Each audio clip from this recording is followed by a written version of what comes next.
50 years ago this week, 3 inmates managed to escape from Alcatraz prison. The most infamous prison on earth. Alcatraz is the true pioneer of the supermax prison concept. U.S. Marshals have just released age progression images of convicts who escaped Alcatraz. Surrounded by the freezing waters of the San Francisco Bay. 4 inmates think they can beat the odds and make their way to freedom. Can they escape the rock? Just minutes ago, Josh Gates made the most horrific discovery a man can make. Josh finds himself in Alcatraz Federal Penitentiary, often called The Rock. This high-security prison, located on Alcatraz Island in San Francisco Bay, California, operated from 1934 to 1963. What unanswered questions lie hidden in the escape story, as revealed by an FBI agent? Let us expose the real truth about one of history's most famous prison breaks. Alcatraz, the escape-proof prison. Alcatraz Federal Penitentiary was often praised for being impossible to escape from, but that didn't stop prisoners from trying. Many tried to escape this island prison, but no successful escapes are confirmed. The most famous attempt was in 1962 by Frank Morris and the Anglin brothers, John and Clarence. They cleverly used handmade rafts and fake heads to trick the guards during night checks. Despite a massive search effort, there was no solid proof that they survived after escaping, leading most to believe they perished in the cold waters of San Francisco Bay.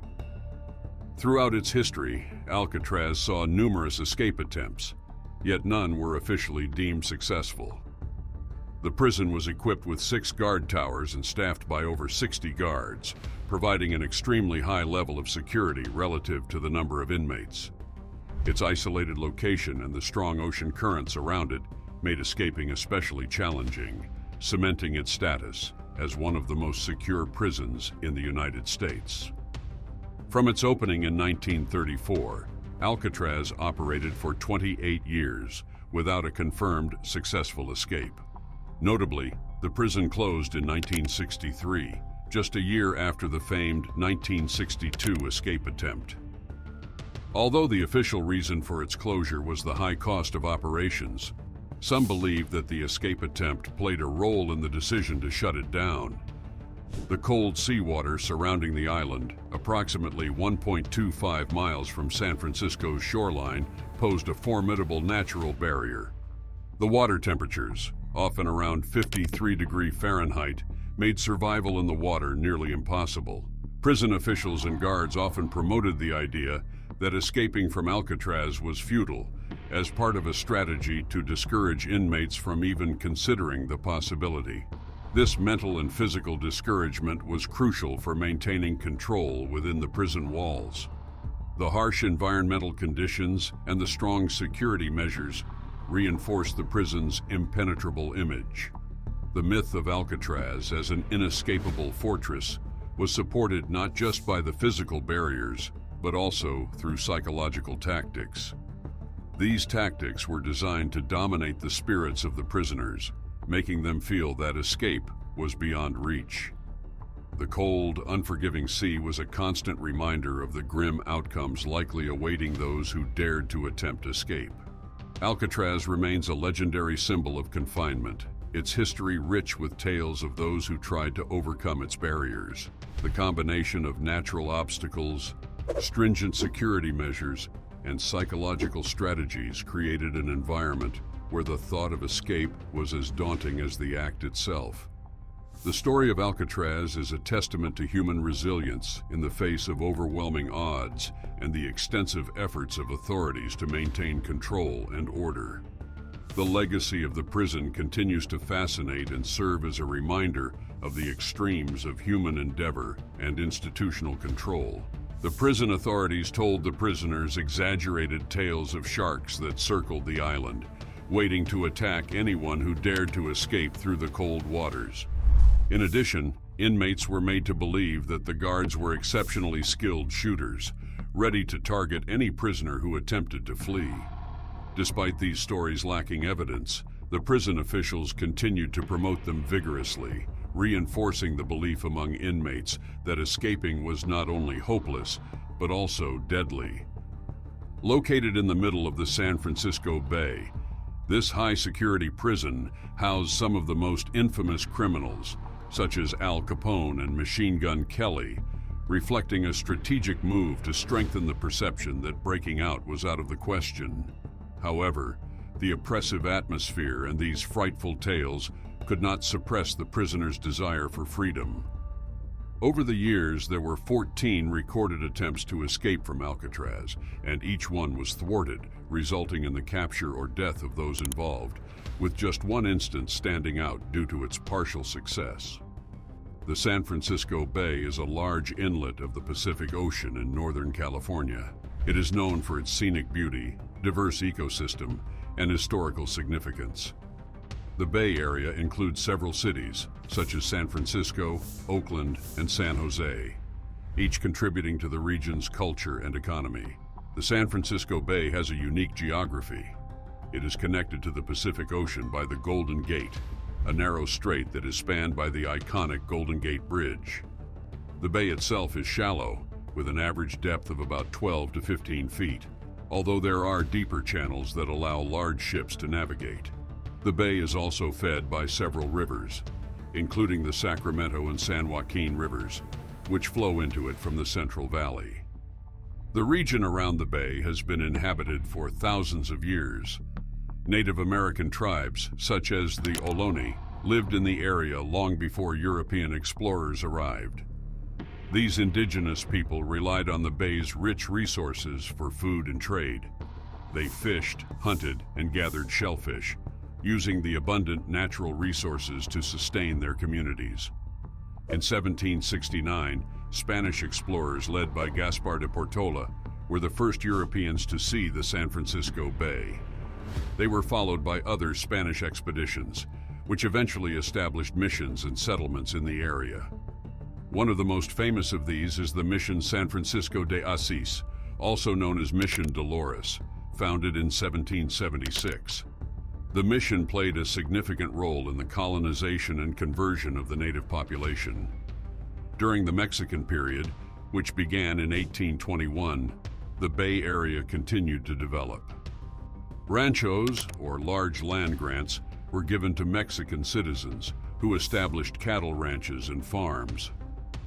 This period also saw the rise of the Presidio, a military fort established by the Spanish and later used by the Mexicans. We look at the clever plans and the mastermind behind one of Alcatraz's most famous escape attempts. The famous 1962 escape try. The most notable escape attempt that tarnished the reputation of Alcatraz involved 4 inmates: Alan West, Frank Morris, and the Anglin brothers, John and Clarence. While many remember Morris and the Anglin brothers as the main escapees, it was West who was central to the planning of the escape. Unfortunately, he encountered a problem on the night of the escape, which left him behind while the others went ahead. All 4 had histories of escaping from other prisons, which led to their transfer to Alcatraz, a decision made in hopes of preventing any further escape efforts. It was West who initially came up with the idea to break free from what was believed to be an escape-proof facility. The stories of shark-infested waters and sharpshooting guards at Alcatraz highlight a cynical use of fear and perceived threats by the authorities to maintain control. This paints a picture of how institutions might exaggerate dangers to keep order and discourage inmates from attempting to regain their freedom. Alcatraz serves not just as a symbol of strict confinement, but also as an illustration of how fear can be used as a tool to suppress and manage individuals. The enduring stories of Alcatraz reflect a deep-seated narrative of control versus the human spirit's relentless pursuit of freedom, showcasing the lengths to which people will go to escape confinement and the measures institutions will take to prevent it. These narratives about Alcatraz also delve into the psychological tactics used by prison authorities. By embedding a deep sense of hopelessness and danger in the minds of inmates, they effectively dampened many prisoners' will to attempt escapes. This approach demonstrates a profound psychological manipulation, using the power of storytelling to control behavior. Such tactics underscore the complex dynamics within prisons, where the balance of power heavily favors those in control. often at the cost of the prisoner's psychological well-being. The legacy of Alcatraz, with its blend of true and exaggerated tales, continues to be a potent reminder of the harsh realities of prison life and the extreme strategies employed by authorities to maintain dominance over some of the most determined individuals. The inmates at Alcatraz were assigned basic tasks such as cleaning, carpentry, and maintenance work. During one of these routine assignments, Alan West discovered a possible escape route while cleaning the prison roof. He noticed a ventilation duct hole that was poorly secured and not reinforced with concrete, presenting a weak spot in the prison's defenses.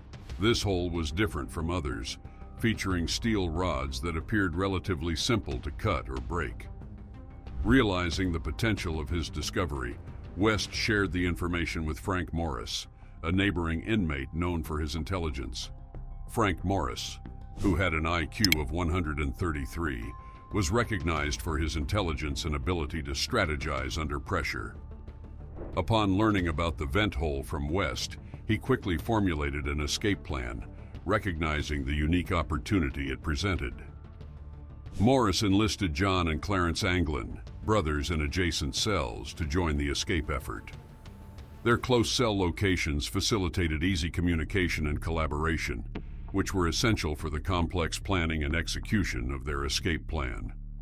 The strategy involved navigating the prison's internal structure to reach the vent behind their cells. This required moving through a series of maintenance and sanitary ducts, which were not designed for human passage, but could be used for their escape.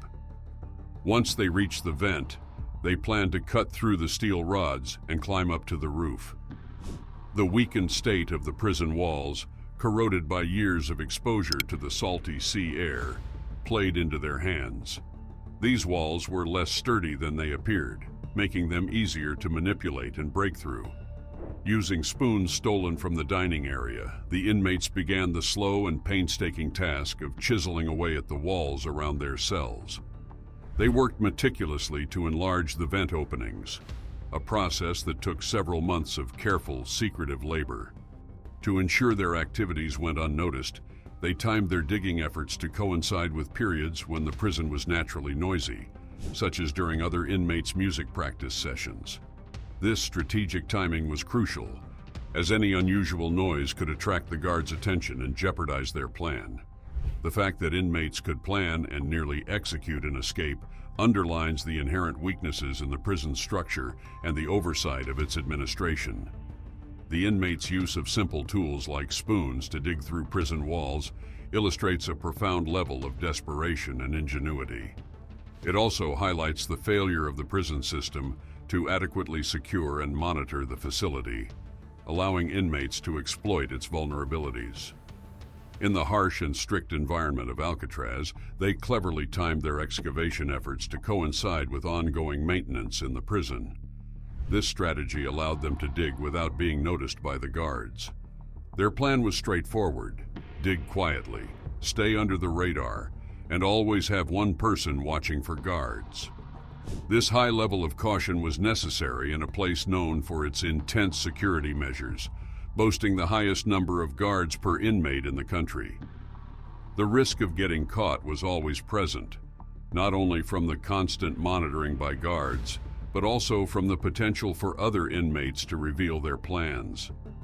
Surprisingly, the inmates found solidarity among their peers. In the tough world of prison life, there was an unwritten rule about supporting each other's attempts to escape. Even though around 80 inmates were aware of the escape plan, none of them told the guards. This silence among the inmates underscores a strong bond formed by common struggles and a shared desire to be free from their cells. The prisoners use their skills and makeshift tools as they work hard to find a way to break free. Hidden workshop above cells. To keep their escape route hidden, the inmates used their creativity and resources from the prison workshop. They crafted fake wall sections out of cardboard, which they painted to match the color of the prison walls. They also arranged their belongings in a way that would cover any signs of the holes they had made. This method of concealment was not only clever, but necessary, allowing them to continue their work undetected for many months. Through their persistent efforts, they created openings large enough for a person to fit through, marking a significant step forward in their escape plan. However, escaping from their cells was only part of their challenge. The ultimate goal was to get off the island itself, which was surrounded by cold and rough waters. The task of crossing the water added a significant hurdle to their escape plan.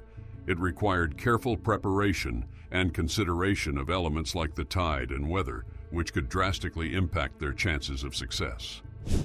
As the inmates moved closer to the day of their escape, their plan became more complex and layered. They had to think about how to acquire or build a raft, navigate through the treacherous waters, and avoid detection once they were out of the prison. Every small detail of their plan needed to be meticulously thought out and executed with precision. This story of determination and clever planning highlights how even in the most controlled environments, the human spirit's drive for freedom can inspire remarkable ingenuity.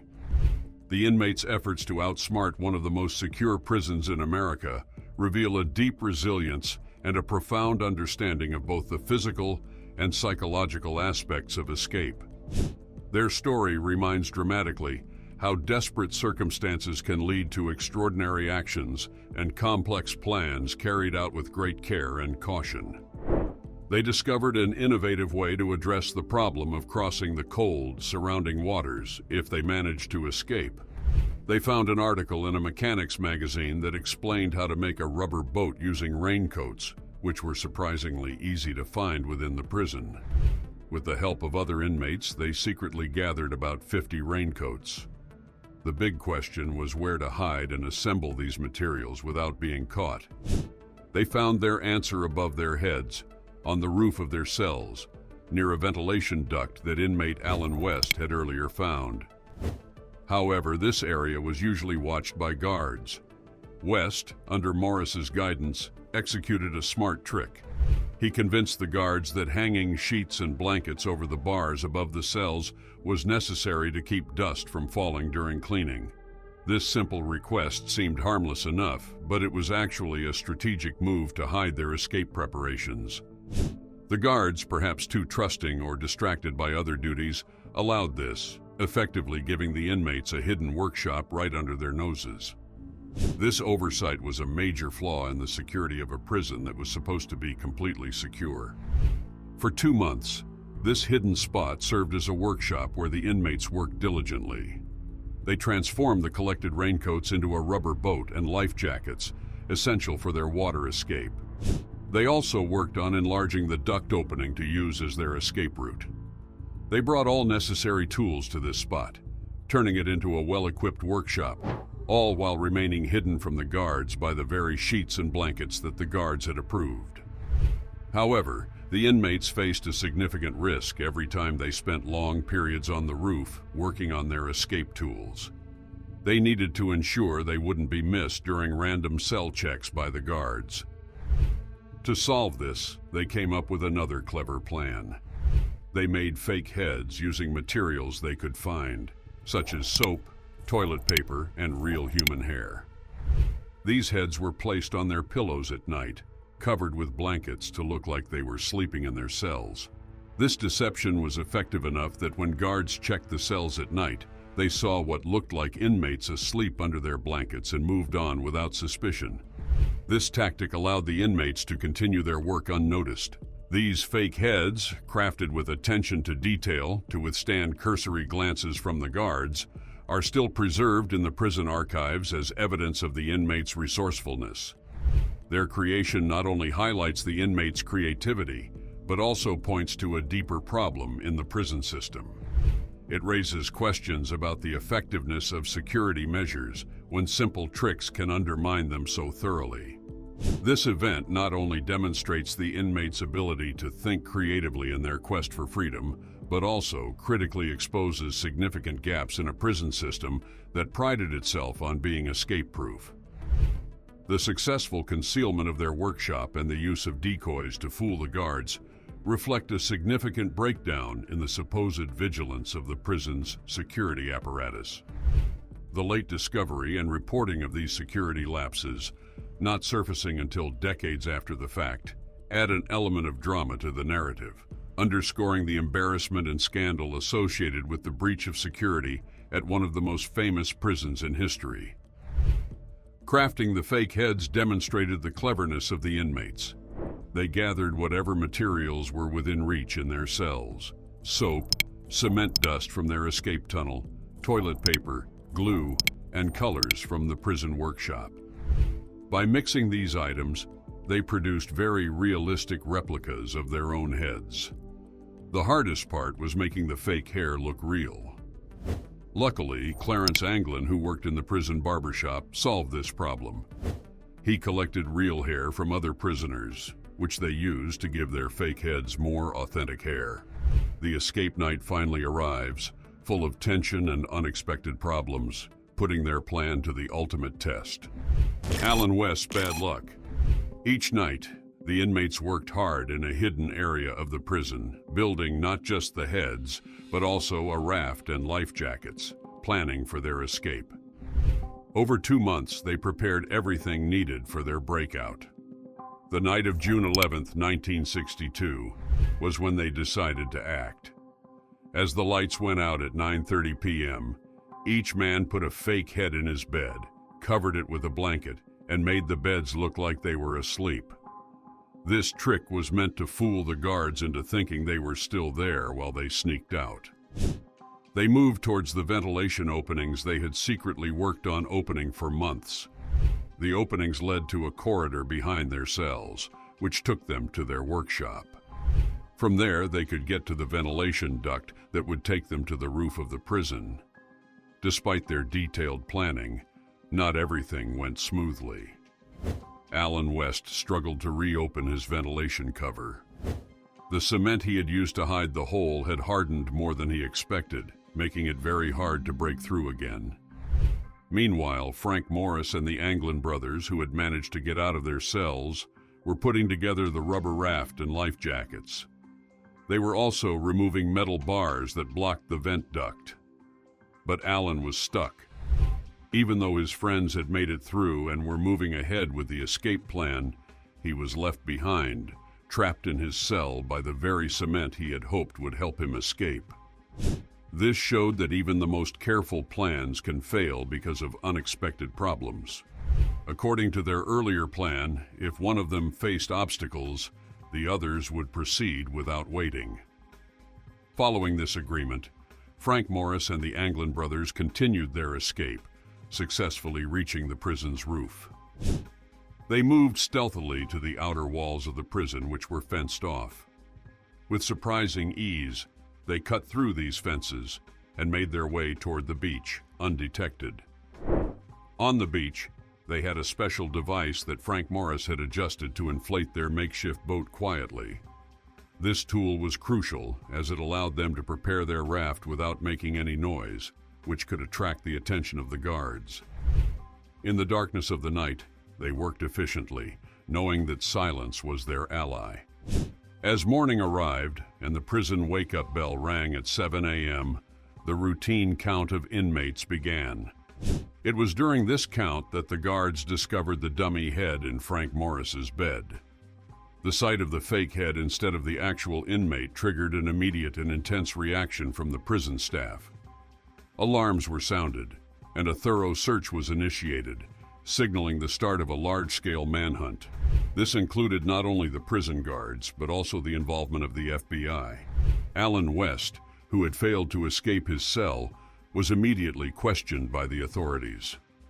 He appeared to cooperate with the investigators, yet there was a strong belief among the authorities that he was not revealing everything he knew about his fellow escapees' plans, especially their intended actions upon reaching San Francisco.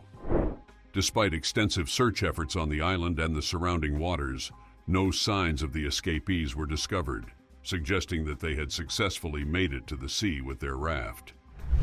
The investigators questioned other inmates, hoping to gather any useful information that could lead them to the escapees. However, none of the inmates provided information that helped the authorities. The search for the escapees soon became one of the largest and most extensive operations undertaken by the FBI. Despite the significant resources and time invested, no definitive evidence of the whereabouts of the three men was found. This lack of evidence turned the case into one of the most intriguing and talked about escapes in history. The investigation continued for an extended period, spanning 15 years under the FBI's direction, before being transferred to local authorities for further handling. The FBI eventually declared that they believed the escapees had drowned in the sea. This conclusion was based partly on the discovery of items washed up on a nearby shore. Among these items were bags similar to those used in constructing their raincoat-based raft and life jackets. These bags contained not only life jackets, but also personal items, such as photographs and letters that belonged to the Anglin brothers. The discovery of these personal items, which clearly held sentimental value, suggested a grim scenario. The assumption was that the brothers would not have abandoned such important possessions unless they were in a dire situation, such as struggling to survive in the ocean. This evidence led to a widely accepted but still questioned conclusion about their fate. The personal belongings found hinted at a tragic end, yet without definitive proof like bodies or major parts of their raft. The true outcome of their daring escape remains a subject of debate and speculation. Josh's visit to the infamous prison is akin to stepping into a live documentary about human resilience and defiance. As he walks down the narrow corridors, where the walls seem to hold countless stories of past inhabitants, the atmosphere is heavy with tales of cunning and bold attempts to break free. His guide, adept at storytelling, leads him through the notorious cell block where Frank Morris and the renowned brothers were once confined, explaining the complexities of their legendary escape, which remains a topic of fascination for many. Josh's visit to Alcatraz reveals the dramatic escape story and the harsh realities of life inside the prison. Josh's tour, a step back in time. As Josh explores, he is struck by the logistical challenges the inmates faced. The cells, separated by considerable distance, make him skeptical about the inmates' ability to communicate and coordinate their plans. Despite the guide's enthusiastic explanations of their ingenious methods, Josh finds it hard to reconcile the physical separation with the seamless execution of their escape. It raises questions about the level of oversight in the prison and the potential underestimations by the guards of the prisoners' capabilities. The most dramatic part of Josh's tour involves him being temporarily locked in a cell to experience the stark realities the prisoners faced. This small, bare cell quickly makes him acutely aware of the harsh conditions. Following this, the guide shows him the hidden pathways that the prisoners carved out, using simple tools fashioned from everyday items. The narrative extends to the workshop, where Josh sees how the prisoners ingenially manufactured life jackets and rafts from limited materials, their survival driven by a deep-seated desire for freedom. Throughout the tour, the guide points out various artifacts that were instrumental in the escape, now in the possession of the FBI. Among these items, the homemade life vests are particularly notable. Inspired by outdated magazines found in the prison library, these vests symbolize the prisoners' ability to use any available resources to their advantage. The irony of the situation is not lost on Josh. The institution designed to restrict their freedom inadvertently provided the resources for their escape. Josh's visit is imbued with layers of irony and subtle critiques on the prison system. He is introduced to the idea that education, even in a controlled environment like a prison, can offer more than just personal enlightenment. It can literally offer a way out. This duality of education, as both a tool for intellectual empowerment and a means of escape, is a poignant takeaway from his visit. The tour not only deepens Josh's understanding of the prisoners' desperate measures, but also leaves him pondering the broader implications of incarcerating such resourceful individuals. The ingenuity displayed by the inmates, turning their limited access to educational materials into a blueprint for escape, offers a compelling argument about the potential of the human spirit to overcome and adapt to even the most oppressive conditions. Josh examines a fake vent grate during his visit to the prison, a seemingly ordinary piece of prison craftsmanship that was actually a crucial component in a notable escape. Made from simple materials like cardboard, soap, and paint, this grate was carefully crafted to cover and blend into the decaying concrete around an air duct, matching the wall's paint so well that it was virtually indistinguishable from the surrounding structure. This level of detail in the inmate's handiwork is striking, showing a mix of desperation and precision that goes beyond everyday creativity. The inmates spent 6 months tirelessly working on their escape plan, showing an exceptional commitment and patience. Every day, they used spoons and worn-out blades to chip away at the concrete in their cells, doing so with great care to avoid detection. Their resourcefulness was not limited to breaking through walls. They also built a periscope from scraps found within the prison. This simple yet effective tool, equipped with a small mirror, allowed them to discreetly observe the movements of the guards. Such ingenuity is not just about cleverness. It reveals a deep drive for freedom that pushed these men to transform ordinary objects into tools of escape. Moreover, these prisoners ingeniously converted a vacuum cleaner motor into a drill, further demonstrating their ability to innovate with whatever materials they could access. The ability to improvise such significant tools under the oppressive conditions of prison life highlights a glaring irony. The prison, designed to restrict and control, unwittingly provided the resources necessary for inmates to engineer their escape. During his tour, Josh also takes a closer look at the replicas of the heads the inmates had crafted. These heads were made to look like the inmates themselves and were placed in their beds to trick the guards while they worked elsewhere in the prison. The heads, remarkably realistic, especially in the low light of the night, played a crucial role in the success of the inmates' nightly efforts to escape. The fact that there were 4 heads rather than 3 catches Josh's attention. He learns that initially, 4 inmates were involved in the escape plan, but 1 could not join the escape. As Josh continues his tour, he reflects on the escape plot's elaborate nature and the lengths to which the inmates went to secure their freedom. Their story is a profound example of human will and the intense desire to regain freedom. The inmates' meticulous planning, the careful crafting of escape tools, and the strategic deception of the prison guards all point to a deep-seated resilience and ingenuity.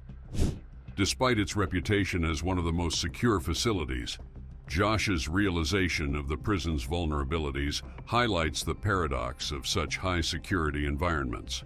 The prison, equipped with numerous guards and security measures, was outsmarted by the very inmates it aimed to contain. The escape story, though marked by clever planning and bold action, ends on a note of uncertainty, as the fate of the escapees remains unknown. The story could indeed be the basis for a thrilling film, capturing the tension, the ingenuity, and the dramatic breakout, offering viewers a glimpse into the extraordinary lengths to which individuals will go to reclaim their freedom. Yet, the unresolved end of their travels serves as a sobering reminder of the unpredictable nature of such daring ventures. Could the daring escape from Alcatraz have been an inside job, or was it simply a masterful plan by the prisoners? What do you think really happened in those infamous tunnels? Share your thoughts in the comments, and don't forget to like and subscribe for more.